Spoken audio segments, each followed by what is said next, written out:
Assalamualaikum warahmatullahi wabarakatuh. Segala puja dan puji hanya bagi Allah Subhanahu wa Ta'ala. Salawat dan salam tidak lupa kita senantiasa curahkan kepada Nabi serta Rasul kita, yaitu Muhammad Sallallahu Alaihi Wasallam, beserta keluarga beliau, para sahabat beliau, dan pengikut-pengikut beliau, insya Allah termasuk kita semua hingga akhir zaman. Bagaimana kabarnya teman-teman hari ini? Semoga selalu dalam keadaan sehat ya. Alhamdulillah, pada hari ini kita akan melakukan pembahasan mengenai tema yang baru, yaitu tentang keutamaan dari matahari, bulan, dan bintang dalam pandangan Islam. Lalu, kira-kira apa saja ya yang akan kita bahas pada pertemuan ini? Jika begitu, silahkan kepada teman-teman untuk menyimak video ini hingga selesai ya.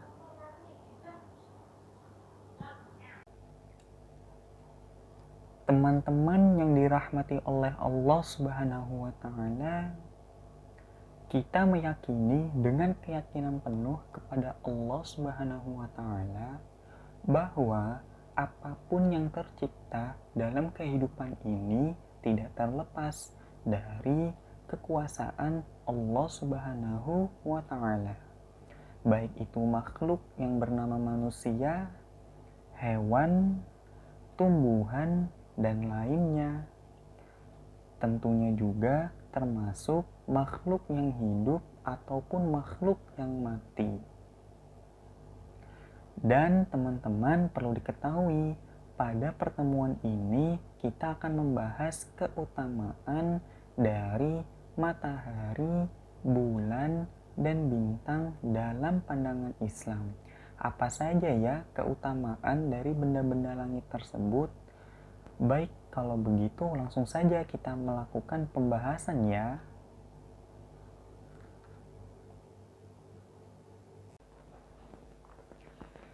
Tahukah teman-teman bahwa matahari, bulan, dan bintang merupakan benda-benda langit yang dimuliakan oleh Allah Subhanahu wa Ta'ala?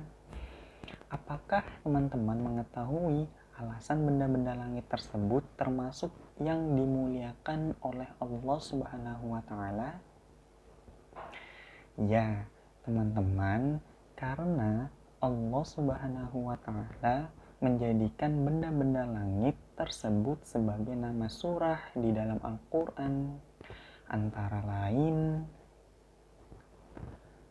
Quran surah Asy-Syams, surah ke-91 dalam Al-Quran yang memiliki arti matahari. Kemudian Quran surah Al-Qamar, surah ke-54 dalam Al-Quran yang artinya bulan. Lalu Quran surah An-Najm, surah ke-53 dalam Al-Quran yang artinya bintang.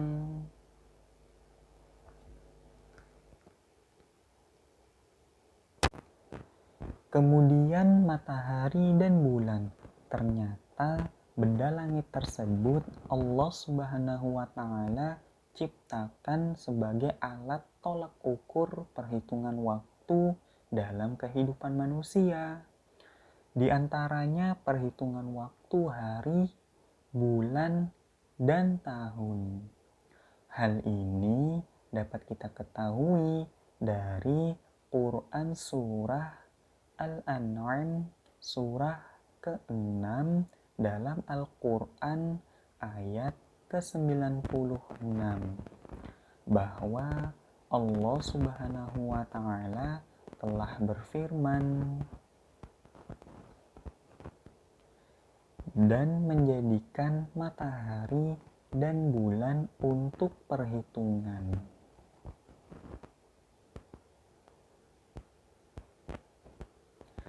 Lalu dapat kita ketahui juga dari Quran surah Ar-Rahman surah ke-55 dalam Al-Quran ayat ke-5 bahwa Allah Subhanahu wa Ta'ala telah berfirman, matahari dan bulan beredar menurut perhitungan.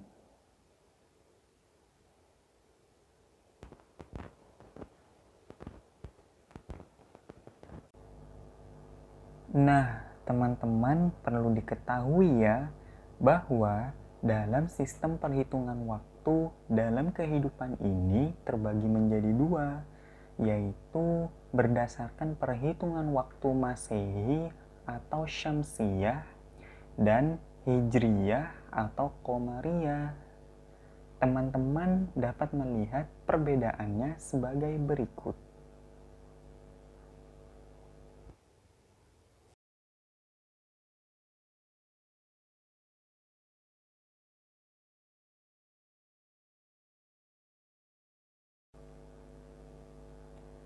Kemudian bintang.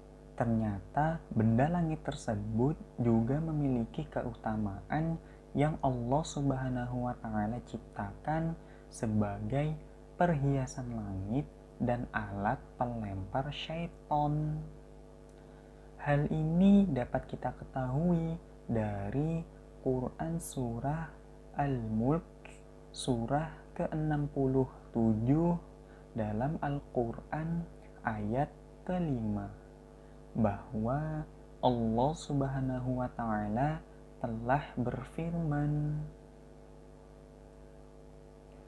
sesungguhnya kami telah menghiasi langit yang dekat dengan bintang-bintang, dan kami jadikan bintang-bintang itu alat-alat pelempar syaitan.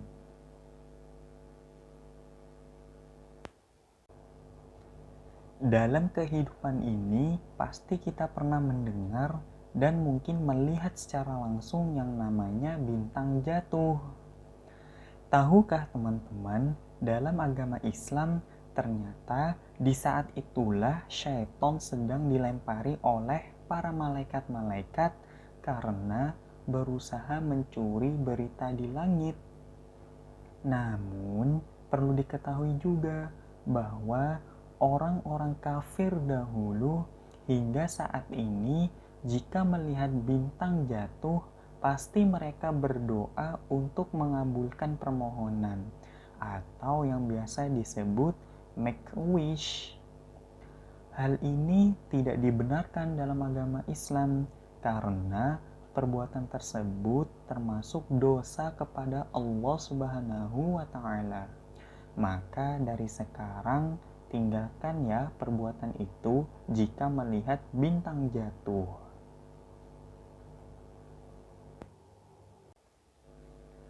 Bagaimana teman-teman tentang keutamaan dari matahari, bulan, dan bintang dalam pandangan Islam? Semoga dapat dipahami ya. Baik teman-teman, semoga dengan pembahasan materi di tema baru ini dapat menambah wawasan ilmu kita dan nilai keimanan kita dalam berislam ya. Sekian dari pembahasan hari ini, Bapak ucapkan Assalamualaikum warahmatullahi wabarakatuh.